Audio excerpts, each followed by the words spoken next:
கோமதி சக்கரம் பயன்படுத்தி எப்படி தொழில் வளர்ச்சி அடைய முடியும்?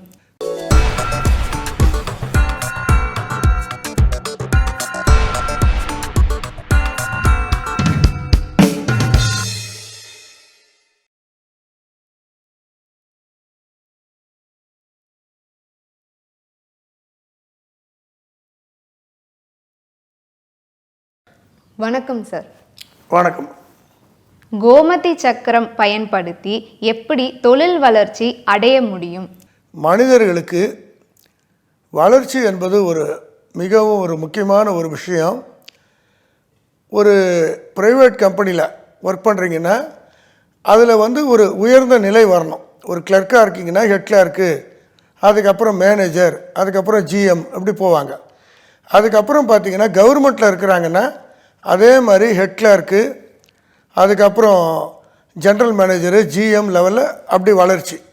ஒரு டீ கடை வைத்திருந்தால் கூட அந்த டீ கடையிலேருந்து ஒரு ஹோட்டல் வைத்தால்தான் அது வளர்ச்சி. இது எதுவுமே இல்லாமல் பல வருஷம் ஆனால் கூட ஒரே நிலைமையில் இருப்பது வளர்ச்சி கிடையாது. இந்த வளர்ச்சி வர வேண்டும் என்றால் எப்படி இந்த கோமதி சக்கரத்தை பயன்படுத்த வேண்டும் என்று இப்போது நாம் பார்க்க போகிறோம். கோமதி சக்கரத்தை பயன்படுத்தி பதவி உயர்வு அடைய முடியுமா?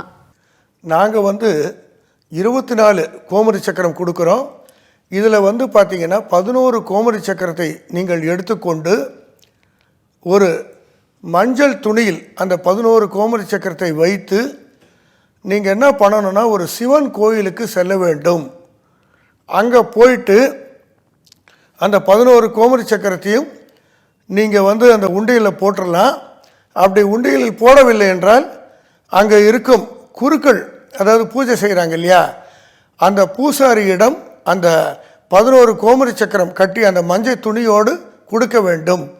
இப்படி நீங்கள் கோமதி சக்கரத்தை மற்றவர்களுக்கு தானம் செய்வதால், அதாவது இது வரைக்கும் உங்களுக்கு ப்ரமோஷனே இல்லை, உங்கள் தொழிலில் ஒரு வளர்ச்சி இல்லை என்றால் கண்டிப்பாக இப்படி கோமதி சக்கரம் மற்றவர்களுக்கு நீங்கள் தானம் செய்யும்போது, குறிப்பாக சிவன் கோயில்களில் நீங்கள் கொடுக்கும்போது கண்டிப்பாக உங்களுக்கு ப்ரமோஷன் கிடைக்கும்.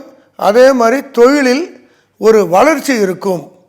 இதுதான் தொழில் வளர்ச்சிக்கும் ப்ரமோஷனுக்கும் நீங்கள் கோமதி சக்கரம் பயன்படுத்தும் முறை. மேலும் விவரங்களுக்கு எங்களோட வெப்சைட் sripoojashop.com பாருங்கள். நன்றி. வணக்கம். வணக்கம்.